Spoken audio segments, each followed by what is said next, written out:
ఇరా నాన్న, నీకేదో డబ్బు సమస్య వచ్చిందని విన్నాను. ఏం బాధపడకు, నా దగ్గర ఒక బెస్ట్ ఇన్వెస్ట్మెంట్ ప్లాన్ ఉంది, నీకోసం చెప్తా. ఏం ప్లాన్ అది? నా దగ్గర ఒక మంచి ఎల్ఐసి ప్లాన్ ఉంది.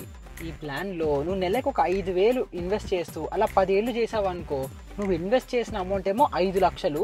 కానీ నీకు మధ్యలో ఏదైనా అయ్యి నువ్వు చనిపోవడం ఇలా ఏదైనా జరిగితే నీ ఫ్యామిలీకి 6 లక్షల బెనిఫిట్ వస్తుంది. ఒకవేళ నువ్వు చనిపోలేదనుకో, 10 ఏళ్ళు అయిన తర్వాత నీ 5 లక్షలు నీకు రిటర్న్ వచ్చేస్తాయి. ఇంతకంటే బెస్ట్ ఏదైనా ఉంటుందా చెప్పు? ఇదంతా వినడానికి బాగానే ఉంది, కానీ ఇవి నడవవు బాబాయ్.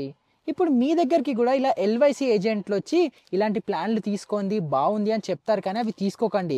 దీనికంటే బెటర్ ఆప్షన్ ఏంటో తెలుసా? ఎవ్రీ మంత్ ఒక 800 రూపాయలతో ఒక టర్మ్ ఇన్సూరెన్స్ ప్లాన్ తీసుకుంటే ఈ ఎల్ఐసి ఏజెంట్ ఇచ్చే 5 లక్షలు కాకుండా 50 లక్షల కవరేజ్ వస్తుంది.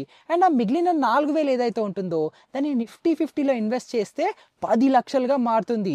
సో వాళ్ళు ఇచ్చే 5-6 లక్షలు ఇక్కడ మీకు వచ్చే 50 లక్షల టర్మ్ ఇన్సూరెన్స్, ఇంకొక 10 లక్షల సేవింగ్స్ ఎక్కడ. కాబట్టి ఎప్పుడూ కూడా ఇలా ఎల్ఐసి ఏజెంట్లు చెప్తున్నారు అని చెప్పి ఇన్సూరెన్స్ని ఇన్వెస్ట్మెంట్స్ని ఎప్పుడు కలపకండి. నా కడుపు కొడుతున్నాడు వీడు.